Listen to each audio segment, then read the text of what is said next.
Greetings and welcome back to another edition of Caring About Seniors. I am your host, Adrienne Houghton.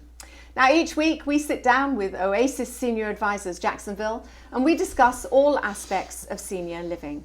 Joining us today from Oasis is Al Bagocious, and we're delighted to welcome into the studio Shep Harmon from the Peace of Mind Vault. Welcome, Shep. Thank you, Adrienne. Good to see you again, Al. You too. So before we say anything else, tell me what the Peace of Mind Vault is so that we can move forward. Well, I'd love to. May it take about a minute for backstory. Okay. Because it's relevant. I retired after 30 years in the investment world. My wife and I were living downtown St. Augustine. Life was fun. Life was good. Hurricane Matthew came and really hurt us badly. A lot of damage. 7 days later, I'm in the Mayo Clinic and I'm having serious cancer surgery. In my recovery, I realized if something had happened to me when my wife and family had all this disruption from the hurricane and so much of our paperwork and our personal stuff was lost, if it's something I hadn't recovered, it would have left a mess. So I vowed that in my recovery, I would begin to restructure and reorganize our lives. And I had wills, trusts, all that sort of stuff. I mean, you know, in the investment world, 30 years, you kind of figure out what you're supposed to do. Yes. But so much was left undone. And so I wound up creating this concept of putting everything online into a private vault, which didn't exist when I retired. And I did it for my family first and then for a couple of friends and neighbors. And I tested it. And a few years ago, I said, this really is a business. And this business serves seniors, it serves families, it serves everybody. So it took a long time, but we adapted the highest level technology. We took a business platform that is used by millions of users in business. We adapted it for people. We created private vaults with complete security, and that's how we got started.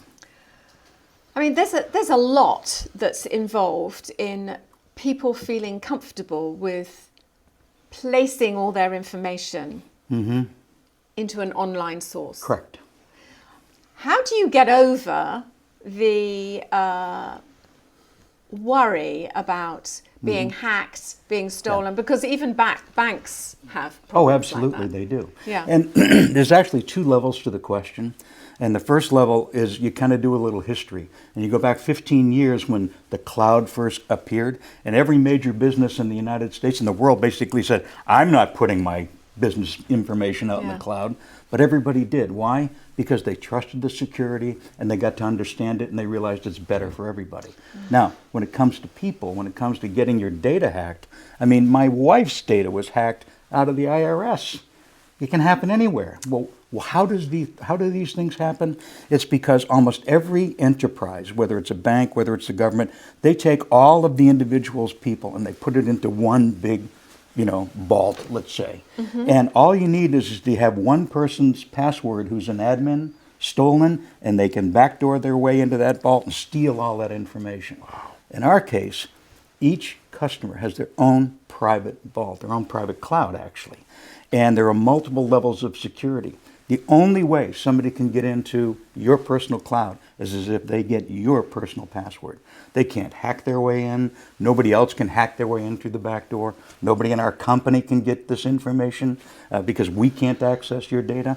So you have multiple levels. Not only do you have passwords and usernames and a private cloud address, you even have two-factor authorization. We have multiple levels of heavy encrypted data, and that's why you can have protection. And boy, once you've started to experience it, you'll know. You realize this is really strong. Yeah. So it's like going into a bank and saying, I'd like to access my lockbox that's downstairs and hidden behind, and down you go, and there's all your precious It's exactly documents. what it is, Adrienne. Yes, it's exactly what it is. And with one exception, it's not a physical location that's limited access. It's 24 hours a day, 365 days a year, anywhere in the globe that you have web access, whether it's a mobile device or a laptop or a desktop. So whenever you're nervous and you just want to check it's all still there and everything is safe, you can. You can, and not only everything, videos and photos. And I liken it to the idea of the, let's say that you have Apple systems, you have Google systems, and they have their own place where you can put your data. But what you get from them is you get from them an empty warehouse. What you get from us is a structured vault that we already have over 200 separate lockboxes identified so you know where to put your material, and we provide you the information and the security to learn how to do it, all at one very tiny price. Al, you must have met a lot of people who need this desperately, or would need it when they're changing from perhaps their own home to a residential living. I got a personal story to share with you. I have a cousin who has had illnesses and moved from Connecticut to Jacksonville. Unfortunately, he had a lot of missteps in terms of his will and all this other information, and he died on the operating table at Mayo Clinic and left all this information open.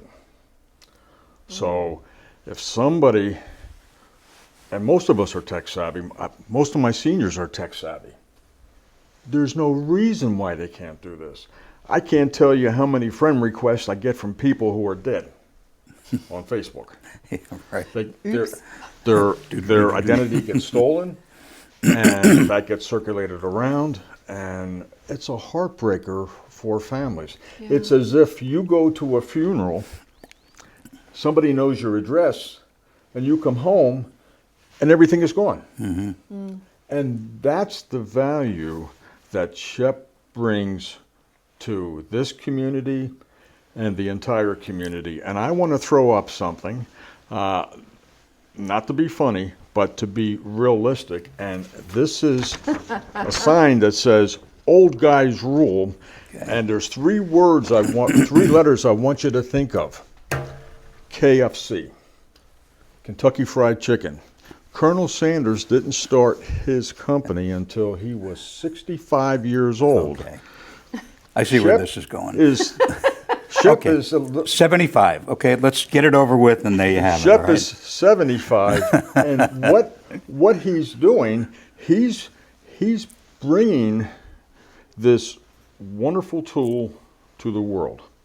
And at some point, some organization is going to say, "We want this. Yeah. Where do we sign, and how much do you want?" And that's what all entrepreneurial people try to do. They bring something to the New. world that's going to make the world better, and then in the essence, they get a lot of funding, and don't doubt my word, SHEP's going to open a nonprofit, a foundation, or something that's going to help people. So he's going to pay that forward in doing other things for other people. Okay. I mean, you did mention there that a lot of seniors that you know are tech savvy. But having said that, there are also a lot of seniors that are not very tech savvy, and this may make them feel, well, I can't do that. I wouldn't know how to do it. I mean, I've got friends that say to me, please don't email me. Please don't text me. Just pick up the phone and talk to me. And That's I'm like, correct. I don't have time to do that. You know, it'd be so much easier just to text you. So they don't even want to, you know, do texts or emails. Yeah. So how do you deal with people that have that? It's very common, and especially in anybody, and I won't even pick an age level, but there are just some people that are just resistant or incapable or have no desire to learn tech. Correct. However, they have issues. And within a family, there's always somebody that has one skill set that is relevant. And the beauty of our system is a mother sitting in Florida and an adult daughter living in upstate New York can simultaneously work on the vault to make sure it's getting set up properly. Oh my goodness. So we have the ability to bridge time and space. And because you have that ability, which is really, it's all about the digital side of it, because we have that ability, we can help any family to become prepared. This is a system that I call it's preparation for tomorrow, it's preparation for today, and it's able to look back and save what happened yesterday. Because you can tie in your genealogy, you can tie in your family videos, you can tie in those little critical things that are important. You know, we think of a will and we talk about bequest. So you wanted to have that special china cabinet, make sure you give that to your daughter. Well, if that's not written down, and believe me, by the time people pass, a lot of stuff's not written down. It creates anxiety and agita within the family. if they use the Palm Vault system, they can solve so many of those issues ahead of time just by being explicit and by having something written down. Yeah. What if people say, well, actually, you know, I don't really have any assets. I don't need this. Mm-hmm. Do they? One of my favorite new subscribers from the very beginning was a retired professor. And she was divorced. The ex is out of the picture entirely. She had 3 children. She had a very, very small asset base. But she had a lifetime of information she wanted to share with the kids and wasn't sure how she was going to do it. So much of what she wrote, because she was a very articulate person and she taught English amongst other things, she had all this information and she wanted to make sure it was passed on, really didn't have a structure to do that. Because let's face it, you walk into your parents' house and they've got closets full of scrapbooks, or they've got, you know, file cabinets full of data. That's not my parents' house, that's my house. Well, we're all there. That's how I started, well, that's, you know. For sure. So what we're trying to do is we're just trying to help smooth the path. And I always tell people at the beginning, you don't have to finish this. You just have to start. Once you start the process of bringing in data, because let's face it, every single piece of paper that's important in your life, you've touched at least once. And why not, instead of just touching it and filing it, why not touch it, and if you have to scan it, or nowadays we get everything digital, we get it sent to us and we're able to put it into the right place. And with the seniors, and this is what Al and I have been talking about since we met, is the idea that when he helps somebody to go into an assisted living home, or whatever the situation may be, that person is changing their lives in so many ways, and the family at a distance is going to worry about them. How do you keep it all interactive? How do you keep it all capable for the family? The Peace of Mind Vault can help people do that. Yeah. So how do people find the Peace of Mind Vault? How do they find you? Okay, well, both. All right, Yes. Same place. Same place. The Peace of Mind Vault we call it the Palm Vault because it's so much easier. So POMVault.com. That's Peter, Oscar, Mary. peaceofmindvault.com. And I'm Shep, S-H-E-P, at POMVault.com. Don't hesitate to reach out to me. I got a great team of people. We care about the subscribers we work with, and we'll help you in any way we can. Fascinating. Thank you so much for coming in and telling us about it. Thank you. I learn something every day from Oasis, and so thank you, Al, for welcome. bringing Shep in. Thanks, Al. And don't forget, Thank you, if you'd like to know any more information, you can always find it on iwannabuzz.com.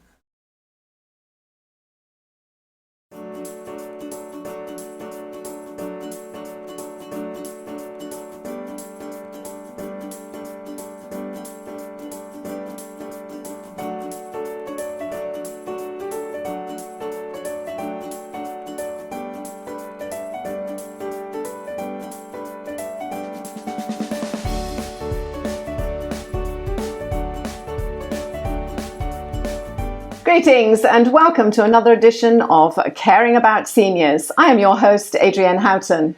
Now, each week we sit down with Oasis Senior Advisors Jacksonville and discuss all aspects of senior living. Today, representing Oasis is Becky Harkness, a senior living advisor.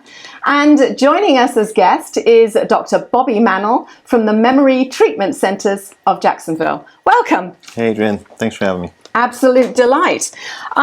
First of all, tell me a little bit about yourself and Memory Treatment Centers. So we just opened at the end of last year here in Jacksonville. We have a sister site down by Fort Myers and Bonita Springs that opened last summer. But my partners and I, we each have a personal familial history of Alzheimer's. So we came from corporate. We were all employed neurologists, and we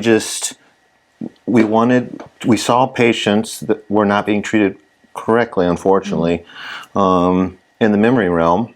And given our family history, we wanted to better serve these patients. And we came together as a group, and we formed the idea of Memory Treatment Centers. Now, we are a full-scale neurology clinic, so we see everything, but we just have this special focus on memory. So what exactly do you think is a typical patient communication with you? They come in and they come to see you, and what does it look like? I mean, there's going to be people out there that are thinking, I think I need to take mom or dad or sister, you know. So we want it to be a stress-free experience. One of our partners, they say that they are patient-obsessed, and we completely agree with that. We want to provide compassionate care, but each individual is a unique treatment plan. And so we do a full-scale history, complete with a neurocognitive evaluation. Now, this is different than a typical neuropsychiatric exam. That's a 4-hour battery. We don't want to put patients through that. And with the examination, we tailor a plan towards that patient. We want to optimize treatment. We likely need some diagnostics done, so we'll order an MRI if needed, labs, and then we tailor the treatment plan towards the patient and the results we find. Do you have all those facilities within your centre? No, we do not. We refer out for MRIs and labs. Because that's it can be, that's another stress, really, isn't it? You go to one doctor and then you go to another doctor and then you go somewhere else. So it can be a little bit. I suppose when they come to you, they're already a little stressed, are they? Yes, nobody wants to lose memory or have the thought of losing their memory. And so just coming, they're going to come with some stress, but again, we want to make it as easy as possible. We have a nice big fish tank right out front, so they walk in there, they're calm, hopefully. Yeah, and Adrienne, that's been huge I have a lot of clients that it is very beneficial to know what type of dementia do you have, because then you can have a better idea of their journey, and they're hesitant to go because it's a doctor's office, and their practice is it's very comfortable. It's recliners and couches and, like you said, a fish tank. It's more home-like, I would say. So it reduces the stress for the patient, so they then can get a better reading. Yeah, thanks. I think most people think automatically if somebody's losing their memory, it's Alzheimer's. Bang. That's the first thing that's said. But in fact, there are many different diseases, aren't there? It's not just Alzheimer's. It's not just dementia. How many do you see? Yeah, we see it all. And you're right. There are several types. It's estimated that 1 out of 10 people over 55 will develop a dementia at some point in their life. Now, 60 to 80% are of the Alzheimer's type. But other ones are vascular, so if somebody's having strokes, there's one called frontotemporal dementia, Lewy body dementia, so there's several types. But you're right, it is key to find out which type of dementia they have, because again, we want to tailor and optimize their treatment plan. Yes, because if somebody's got Lewy body, they're not going to need the same treatment as somebody with Alzheimer's. Exactly. Interesting. So is each Alzheimer patient treated with specialized new technology? I mean, I say this because is it just you sit and talk to them, or what can you do to change what they're going through? Or is it just to relieve some of the symptoms? So there is going to be some overlap from person to person given the Alzheimer's disease. However, everybody's story is different, and we don't know what stresses they're going through, what their family and their caregivers are going through. So we try to fish that out as much as possible. I mean, it's a tough one. I mean, have you seen an uptick in neurological disorders recently? So that's a great question.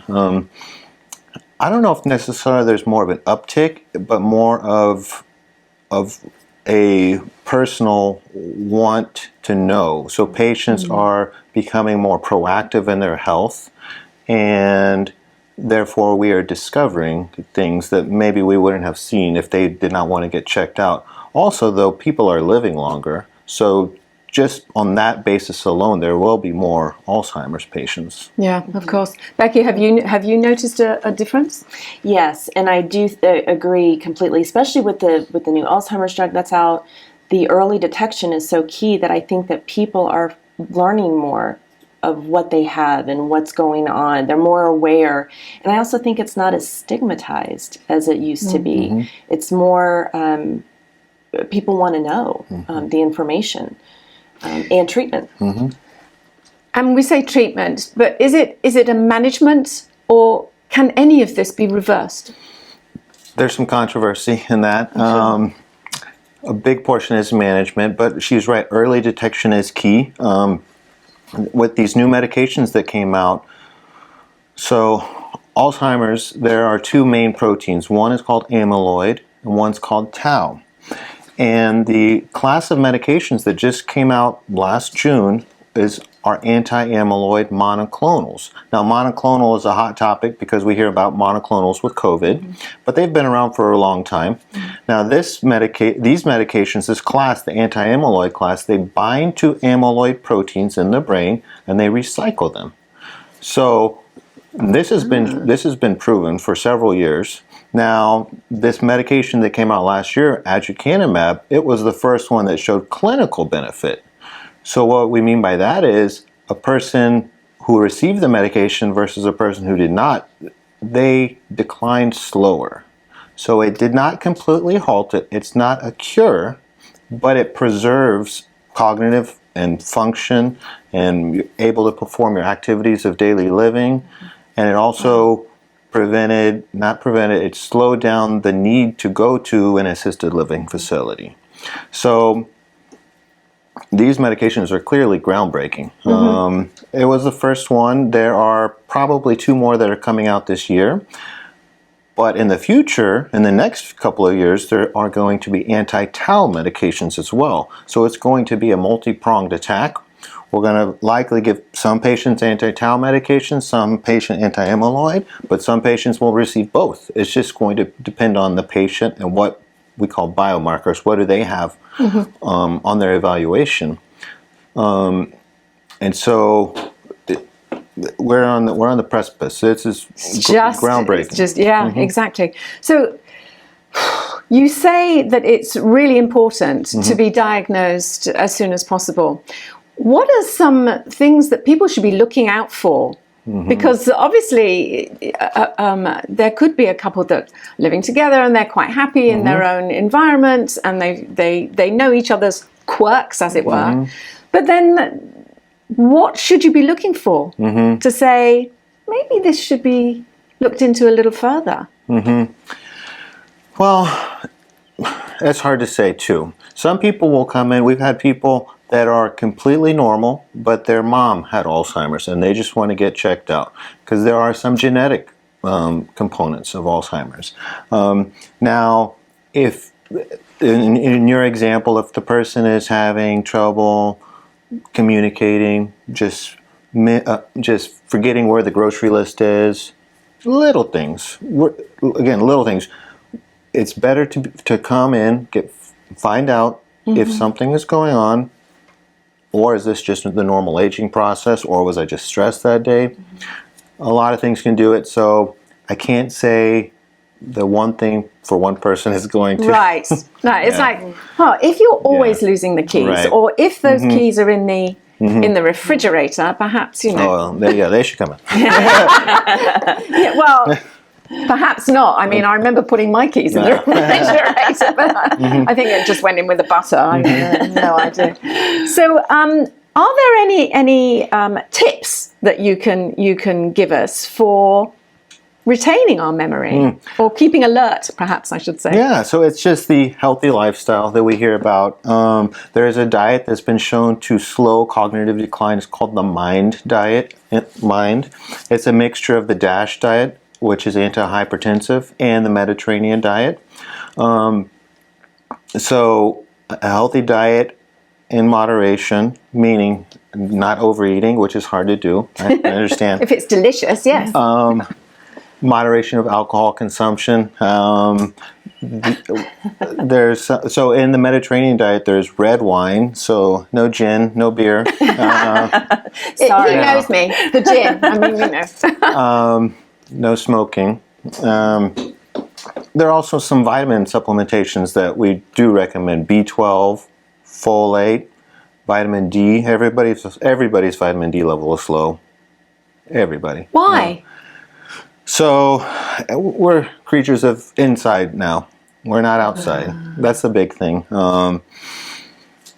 We also recommend curcumin, which is a form of turmeric. And some people, probiotics is beneficial, not everybody. So there are several things. Also, moderate exercise. Again, we're indoor people now, and it gets hot in Florida, but we do recommend what we call moderate. So it's about 30 minutes a day, 3 times a week.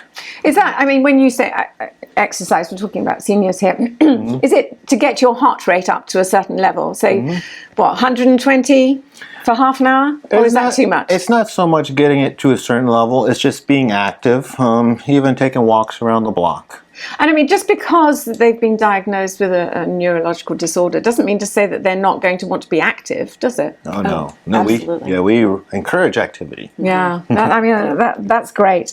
So, I mean, one of the things that I want to ask is, as a doctor, what is the most challenging neurological disorder that you have to deal with? I would say Alzheimer's is up there, and it was especially up until June of last year because we didn't have a treatment. If we would feel bad looking into the family, into the patient's eyes, and saying, you know, we can take this Band-Aid pill, but it's not going to slow the decline. So, but again, now we have the opportunity to put a halt to it. It's quite incredible, really, to think that for years and years and years nothing has happened, and all of a sudden there's a breakthrough, and a big breakthrough, as you said. You know, you're on the precipice here, and so what would you like people to know about looking after themselves, or what are the tips? So, I would go back to what Becky was saying. Early detection is critical, and because these medications, like we said, we don't think that they reverse cognitive decline, at least not at this time, maybe in the future. But what they do is they slow the decline.